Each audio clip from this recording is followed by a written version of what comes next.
So, okay.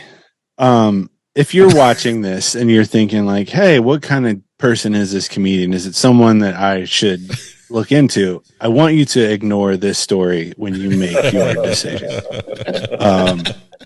But I've always talked about on stage that there are certain things that you should do just for the story, right? If you have the opportunity to walk away with having a good story to tell, you do it. So many years ago, I farted on Jessica Simpson. There's a story behind this. I don't want people to think I just go around crop dusting celebrities. Like this, something led up to this. So, and I know. Look, I get where I'm talking to people right now. I get that she's the hometown girl, right? She's down there. Yeah. So, I was living in Los Angeles, as I mentioned, and I was flying home to Cincinnati for Thanksgiving, and it was a red-eye flight. Left LA about 1 a.m., stopped in Dallas, and then that same plane continued on to Cincinnati. And the airport's, dead this time of night. I'm not really paying attention to anybody. So I give my ticket to the woman to walk down onto the plane. And in the jet bridge, while we're waiting to board, I noticed the girl standing directly in front of me is Jessica Simpson. She's all by herself. And at that time, she was married to Nick Lachey, who, as we've mentioned, is from Cincinnati and always seen around town. It's Thanksgiving. I thought that's probably where she's headed. And so just making conversation, I just said, so you going to Cincinnati? And she just turns around. She gives me this look and she's like, no. Why would I go to Cincinnati? And in my head, I was like, well, aside from the list of reasons I just came up with, is that a crazy question to ask anyone that's getting on a plane that's going to end up in Cincinnati. And normally I would say, something smart ass. And I kept my cool. I was really proud of myself. I was like, oh, I wasn't trying to pry. I'm sorry. I just thought maybe you're going to visit your husband for the holidays. I said, I'm a stand-up comedian. I've actually met him a couple of times. He's always been a really nice guy. And she goes, I'm sure you've met my husband. And then turned around and I was like, no, you didn't. I mean, because I was upset. Like I just feel that I nor anyone should ever be treated that way. I don't care who you are or how many times I've downloaded pictures of you and photoshopped myself into them. Like that's not the point right now. Like I'm a human being, and I would have been able to get over it. I really would. I'm good at letting that kind of stuff go if I was sitting anywhere else on the plane. But I'm in the last row. I'm in the first row of coach.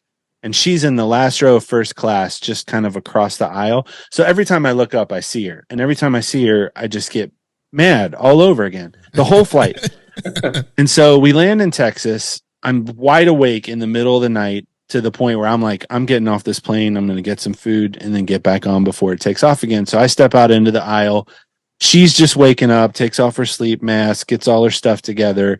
She ends up directly behind me while we're all in the middle waiting for the front door to open when I felt it.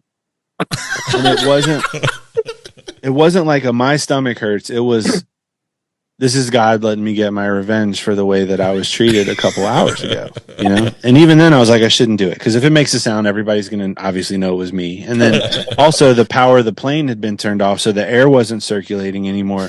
So there were going to be a lot of civilian casualties. But it was all I could do. I knew at that point it was going to be that story or no story. I can't call someone else for a better idea. It's in the moment. So I just throw it out there. And it's awful. I call it Unacceptable. The name of my album where this is recorded is called Unacceptable. Because it was so bad. People were turning around like they might be able to see it in the air. It was just like this reaction. And I wanted to turn around to see if she was making a face, but I knew there's no way I could do it without laughing. So I'm just standing there like, keep it together. The war is over. Clearly you're the winner. Let's get off this plane. And so we finally get off the plane.